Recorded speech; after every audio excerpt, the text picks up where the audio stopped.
Before you guys go, I want to ask you about a real-life heist that sounds like it's right out of Ocean's 11. A thief broke into a wine shop in Venice, California on Friday night, stole some $700,000 worth of wine. The owner said the burglar was there, get this, for over 4 hours, taking more than 600 bottles from his collection. The suspect cut a hole through the ceiling directly above the cellar where some of the most expensive bottles were kept. The thief then used rope to lower himself down into the cellar. The store owner thinks that multiple people were involved and that the thief appeared to know exactly what he was looking for. Stuart, on the surface here, this certainly sounds like an inside job. I mean, these guys were in there for hours. Do investigators start by looking at employees, maybe former employees? Yeah, I mean, there's no doubt. I mean, this is the classic textbook case of an inside job. The question is who on the inside knew or had access to know, number one, what they were looking at and certainly the value. But most importantly to law enforcement is once they leave with all of these bottles of wine, there has to be the ability to sell and transfer these wines to someone else. The guys inside the store that are stealing the bottles of wine certainly are not the end user, or it's not the end of the line.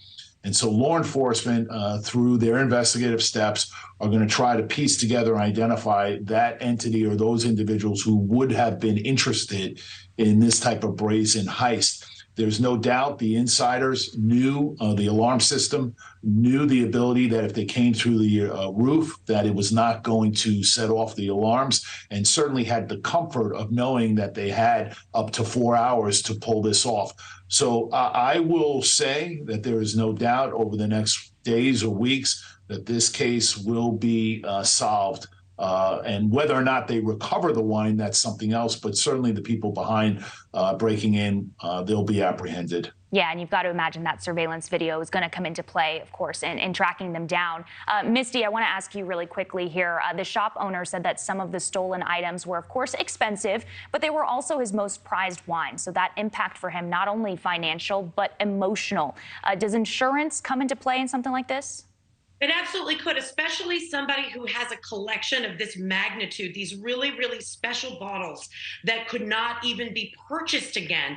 Oftentimes, someone who has something with this level of value, you see it with artwork, other types of valuables that are considered investments. And many of these bottles were considered investments. So oftentimes you will see insurance policies that don't just cover the basics, but also have enhancements or what's called endorsements that specifically cover the value of that very, very expensive collector item. Now, that being said, nothing really supplements the emotional component of that, but there's the possibility that at least some of the financial repercussions are recovered by the owner of those products. All right, Misty Maris and Stuart Kaplan, thank you both for joining us. Thanks for your insight on these stories. Thank you for watching. Go to newsnationnow.com to find News Nation on your television provider. And don't forget to click the red subscribe button below to get more of News Nation's fact-driven, unbiased coverage.